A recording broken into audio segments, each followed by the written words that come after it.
Hey there. So today is Wednesday, episode 5, and we're going to talk about family devotions. I made a post that has sparked quite a bit of discussion about family devotions and what to do if your husband doesn't lead or initiate them. So, devotions is part of my wellness wheel. I have this Be Well wheel. And under spiritual wellness, we have devotions for ourselves and also for our family. So, this is very relevant to wellness and what it means to be well individually, with our kids and as a family.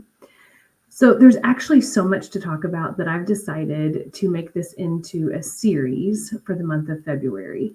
So each Wednesday in February, we're going to talk about a different aspect of family devotions. Today, the question is, what do I do when my husband won't initiate devotions? Next week, we'll talk about why family devotions are important. The next week, we'll talk about how to do them. And then the final week, we'll also talk some about our personal devotions and helping our kids to have personal devotion time. Now, maybe you don't have kids, you're not in a family setting right now. I would love for you to share this video with someone who is in that season of life, because I know that they've thought about this and that it will be an encouragement to them. Okay, so the question came up when I posted about David reading the Bible after dinner last night.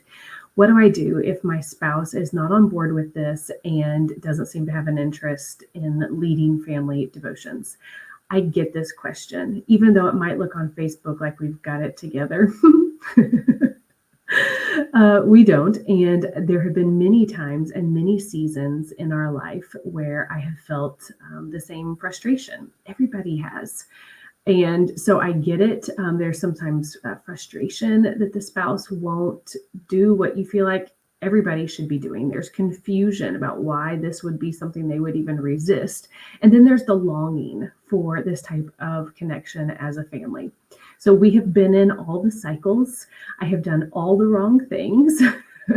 And I talked to David before I went live today about what recommendations or what advice he would have for a wife who is struggling with their husband not being on board. And so we put together 4 tips that I want to share with you. 4 things that you can do if your husband is not ready to initiate family devotions. First of all, and I've done this all wrong, do not nag, do not pressure him, do not compare him to others. Oh, that's a bad one. I've done that so many times. And don't incessantly talk about it to your spouse. They're probably already feeling incapable or unworthy or overwhelmed with the idea about leading in family devotions. And so for you to pressure them, compare them to someone else, or nag makes them feel like even more of a failure. And most likely it's going to have the opposite effect than what you want and start a fight. And then we're down a path that we don't want to be down. A lot of times guys feel like if they can't measure up to our expectations, why even try?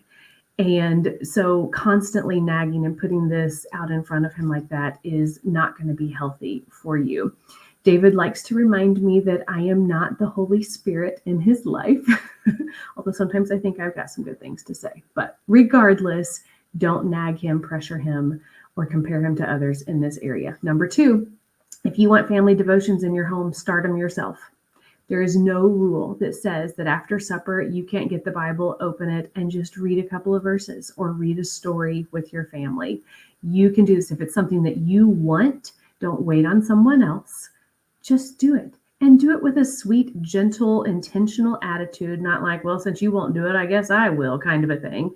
No, we don't need an attitude. Just open the word and simply do it. If the point is that our kids will learn the word and have that experience around the family dinner table or at the couch, then just do it yourself. It doesn't matter who's actually doing it. Number 3, pray for your husband that his desire and his longing for this will increase. God listens to our prayers, and God can work on his heart way better than you or I can. So this is definitely a matter to take to the Lord in prayer and then trust his timing, trust his process of how he brings this to pass in your life. God will answer this prayer. It's a prayer he loves to answer. So give it to him. Let him take care of it. And number 4, get involved in a church that disciples men to be spiritual leaders. That positive peer pressure, that positive training is going to be so valuable. Many husbands were not raised in an environment where family devotions was modeled. So it has to be modeled somewhere, it has to be taught somewhere. So get involved in a church that prioritizes male spiritual leadership and helps disciple men on how to do that. Okay, next week we'll talk about why family devotions are important. My question for you is, did you grow up in a home where family devotions was something that happened at least occasionally? I would love to know. Thanks for listening. I hope this is helpful. Let's be well.